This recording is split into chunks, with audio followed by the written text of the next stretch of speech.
What's up guys, I'm Chicks and today I've got my hands on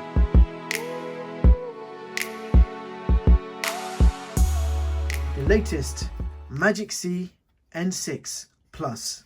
Now this is a full Android TV box powered by the Amlogic S922X combined with the Mali G52. You've got 4 gigs of DDR4 RAM, 128 gigs of internal storage, dual band Wi-Fi AC with dual antennas. So you've got an internal Wi-Fi antenna and a high gain external antenna. You've also got a Gigabit LAN, Bluetooth version 4.1. This is running full Android version 9 Pi, supports 4K HDR at 60 frames per second with HDMI version 2.1. This supports 5.1 surround sound, and it also comes with a voice controlled remote. And this remote is powered by 2 AA batteries, and the remote control works via a wireless USB dongle. Inside the box you will also find an HDMI cable and a power adapter which is 12 watts 1.5 amps. Now the TV box itself is made completely from plastic. You've got this checkered finish on top. It almost looks like pixels, and you've got the Magicsee logo. On the front you've got an LED display. On the side there is nothing. On the back of the unit we have a power socket, USB 2, HDMI 2.1, Gigabit LAN, your SPDIF optical audio, and an AV port. If we keep going, on this side we have an external Wi-Fi antenna, USB 3, micro SD card slot, and another USB 3. So that brings us back to the front, and this is what the bottom of the box looks like. So here is another S922X quad-core TV box. I'm expecting a powerful performance, so without any further ado, I'm going to get this all hooked up to my TV and capture card, and we are indeed going to find out how good this box really is. I'll be right back. So first of all, I ran a boot up speed test, and this TV box took 20 seconds to fully load the home screen from a cold start. And here is the unique looking home screen for this TV box. Now the first 2 rows are completely customizable. You can hit the plus sign, add or remove as many apps as you like, and they will be displayed accordingly. The bottom 4 icons are fixed shortcuts and cannot be changed. Now if we head over to main settings and select device preferences and then system storage info, you will see that this box has 128 gigs of internal storage, from which you have 118 free to use. And if we have a quick look in about, you will see that we are running full Android version 9 Pi. Now let's check out MG settings. In this section you will see a number of advanced options such as root switch, so you can decide whether this box is rooted or not. You also have a hardware monitor which will show you things in real time like network usage, CPU temps, CPU frequencies, and lots more. And you also have the ability to rotate the screen, which I haven't seen before in an Android TV box. Now let's have a look at the complete system apps. Here are all the apps available on this box as standard. I have not installed anything yet, and you have quite a few apps to get you started, such as AirScreen, Netflix, YouTube, Miracast, and of course the full version of the Google Play Store. So the first app we need to test is Miracast, which is basically screen mirroring for your Android smartphones. And I tested this with my P30 Pro and my Samsung S20, and it was quick and easy to connect, and it worked very well with minimal lag. I also tested out the AirScreen app, which is screen mirroring for your iOS devices, which I tested with my iPhone 11 Pro Max and my iPhone 8, and again screen mirroring worked absolutely fine with very minimal lag. So now we're going to play some 4K video samples from a USB drive, and I will be doing this with the included movie player app. So let's go ahead and play the first file. So the 4K high bitrate Jellyfish demo is playing absolutely fine at 160 megabits per second. While we're here, I thought I'd test out the 400 megabits per second file, and again you can see it's smooth video playback with no lag at all.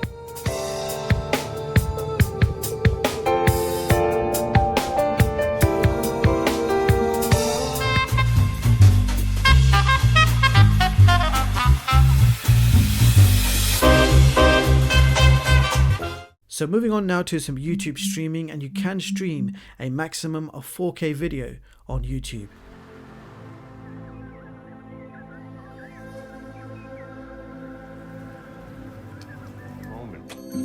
Maria! Oh my God, I haven't seen you in forever! If you're ever in Manhattan, I'll show you around. Great! Okay. Yes. Ladies and gentlemen, my name's Joe Exotic and this is Sarge. He was like a mythical character living out in the middle of... Of course I'm okay. I have you.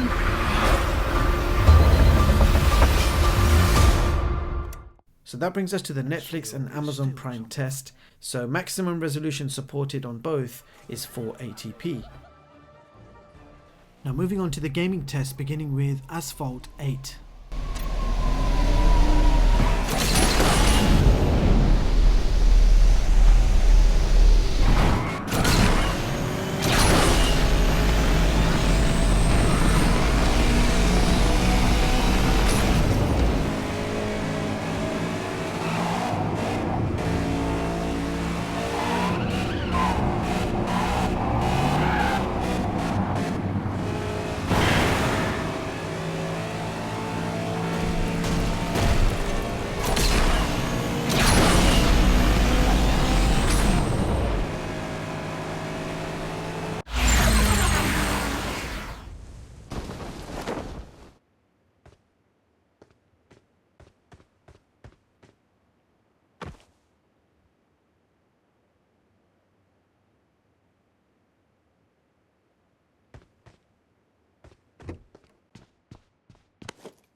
Now for you advanced users, DRM info shows Google Widevine level 3, and here is CPU Z where you can check out the clock speeds, and you can see we are running the Mali G52, and this box has a root switch in settings so you can decide whether your box is rooted or not.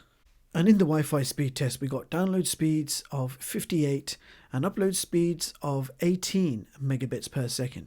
And in the disk speed test we achieved read speeds of 134 and write speeds of 115.